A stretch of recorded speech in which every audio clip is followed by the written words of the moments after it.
നിങ്ങളുടെ favourite shows ഇനി ഒരിക്കലും മിസ്സാവില്ല. ഇപ്പോൾ C5 കാണും നിങ്ങളുടെ ഫേവറേറ്റ് ഷോസ് തികച്ചും സൗജന്യമായി. അല്ല, തലവേദന.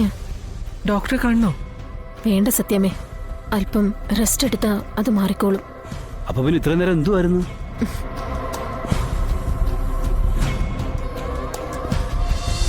രാഘവേട്ടൻ ഈയിടെയായിട്ട് ഫലിത ബിന്ദുക്കളൊക്കെ വായിച്ചു തുടങ്ങിയെന്ന് തോന്നുന്നു. എല്ലാ കാലത്തും എല്ലാവരും ഒരുപോലെ ഇരിക്കണമെന്നില്ലല്ലോ. മാറ്റങ്ങളെല്ലാം അനിവാര്യമാണ്. അങ്ങനെ മാറാത്തവരെ നമ്മുടെ ഈ സമൂഹത്തിനും വേണ്ട. അത് നീ എന്നോർത്താൻ നല്ലതാ.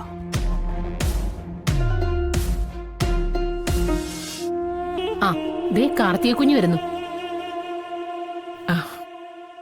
മോള് വാ, മോളിരിക്കെ.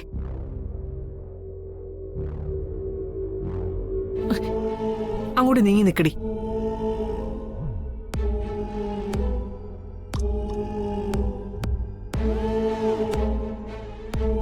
അങ്ങോട്ട് നീങ്ങി നിക്ക്. മോളിരിക്കും മോളെ.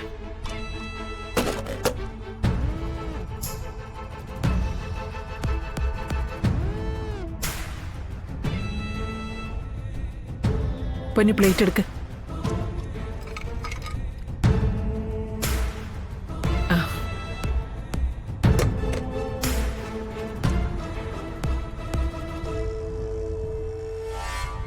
മോളെ, എന്തു പറ്റി? എന്താ മുഖം വല്ലാതിരിക്കുന്നെ? ഒരു തലവേദന. അയ്യോ, മരുന്ന് കഴിച്ചില്ലേ? ഓ,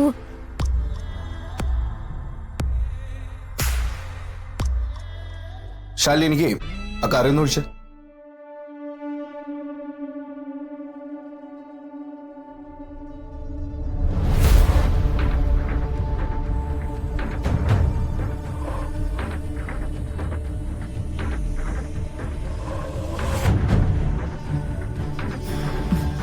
പൊന്നി, കാർത്തിക് എന്താന്ന് വെച്ചാൽ വിളമ്പി കൊടുക്ക്.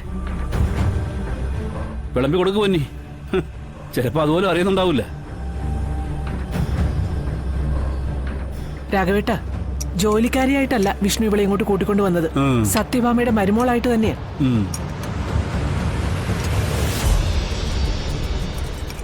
മോള് കഴിക്കേ.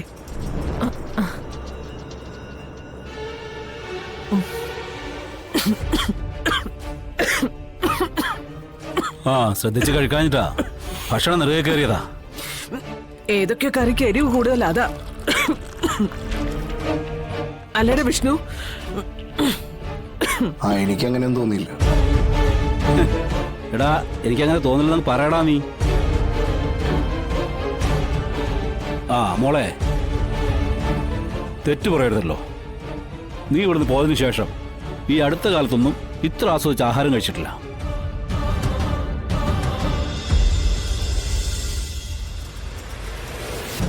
എനിക്ക് ഇഷ്ടപ്പെട്ടതേ, ഏറ്റവും ഇഷ്ടപ്പെട്ടതേ ഈ പരിപ്പേറിയ. കുറച്ചുകൂടി കഴിച്ച മോളെ.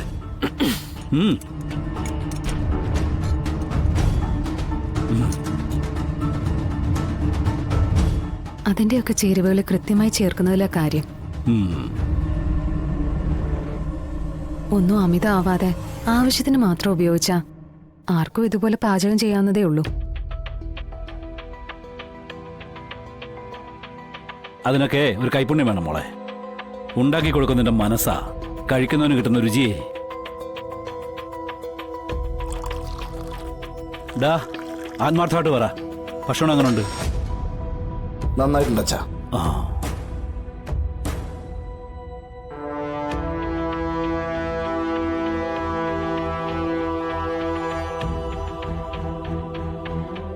ഞാൻ എപ്പോഴും എല്ലാവരോടും പറയാറുണ്ട്, ഈ അറിയാൻ വയ്യാത്ത കാര്യങ്ങൾ ചോദിച്ചറിഞ്ഞ് പഠിക്കണമെന്ന്. ഇന്നല്ലെങ്കിൽ നാളെ മറ്റൊരാൾക്ക് ഭക്ഷണം ഉണ്ടാക്കി കൊടുക്കേണ്ടവളാണ് പെൺകുട്ടികളെന്ന് മനസ്സിലാക്കി തന്നെയാണ് അവരെ വളർത്തേണ്ടത്.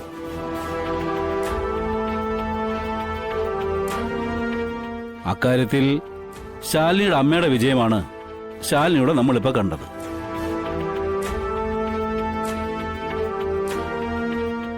ഇപ്പോഴത്തെ പെൺകുട്ടികൾ എഴുന്നേക്കുന്ന എപ്പോഴാ? അടുക്കളയിൽ കയറി ബെഡ് കോഫി എടുത്ത് മുറി പോയി പിന്നെ എടുക്കുന്ന മൊബൈലല്ലേ. പിന്നെ ആ മൊബൈൽ കൈ താഴെ വയ്ക്കുന്നത് ഉച്ചയ്ക്ക് ഭക്ഷണം കഴിക്കുമ്പോഴാ. ഇത്തരക്കാരൊക്കെ പെട്ടുപോകുന്നതേ ഒറ്റയ്ക്ക് എവിടെങ്കിലും പോയി താമസിക്കുമ്പോഴാ. ഒരു ചായ പോലും മര്യാദയ്ക്ക് തിളപ്പിക്കാൻ അറിയാത്ത പെൺകുട്ടികളാണെന്നേ ഇന്നത്തെ ജനറേഷനിലുള്ളത്.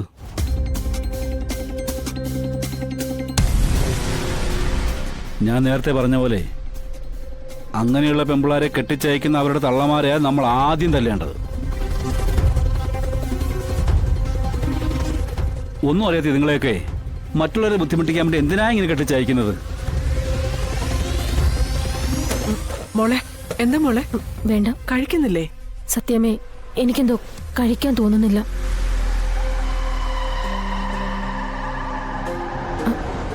അല്ല, തലവേദന. ഡോക്ടറെ കാണണോ? വേണ്ട സത്യമേ, അല്പം റെസ്റ്റ് എടുത്താ അത് മാറിക്കോളും. അപ്പൊ പിന്നെ ഇത്രയും നേരം എന്തുവായിരുന്നു?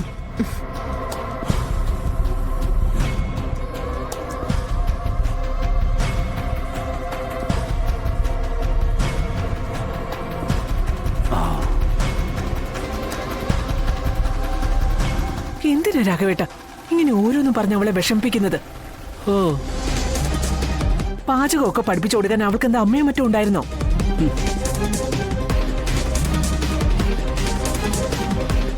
അനാഥയായ ഒരു പെണ്ണിന് ഇനി നമ്മളെല്ലാം പഠിപ്പിച്ചു കൊടുക്കേണ്ടത്. ഇനി വേണ്ടതെല്ലാം ഞാൻ അവൾക്ക് പഠിപ്പിച്ചു കൊടുത്തോളാം. പിന്നെ രാഘവേട്ടന് ഇടയ്ക്ക് ഓർക്കേണ്ട ഒരു കാര്യമുണ്ട്. കാർത്തികയെ ഞാനായിട്ട് ഇങ്ങോട്ട് കൂട്ടിക്കൊണ്ടു വന്നതല്ല. ദേ, ഇവൻ നമ്മുടെ പുത്രൻ താലി കെട്ടി ഇങ്ങോട്ട് കൊണ്ടുവന്നതാ. അവരുടെ ഇഷ്ടപ്രകാരമാ ജീവിക്കേണ്ടത്. ജീവിക്കേണ്ടത് ഇവരൊന്നിച്ചാ.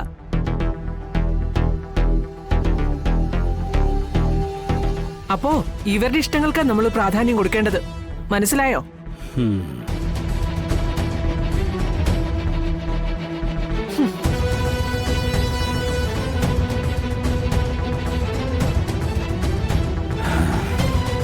ഇത്രയും കാലത്ത് അനുഭവം വെച്ച് പറയാ മക്കളെ.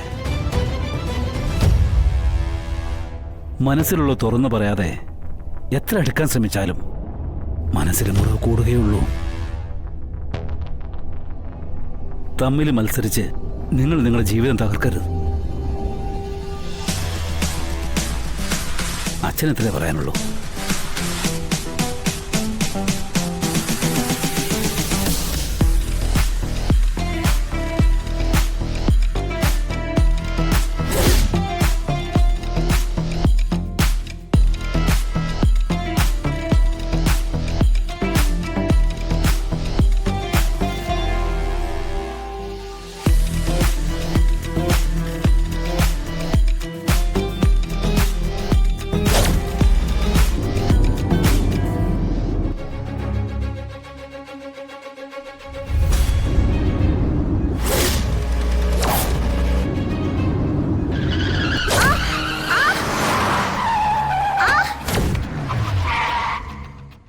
ഡൗൺലോഡ് ചെയ്യൂ C5 ആപ്പ്. കാണൂ എല്ലാ എപ്പിസോഡുകളും സൗജന്യമായി.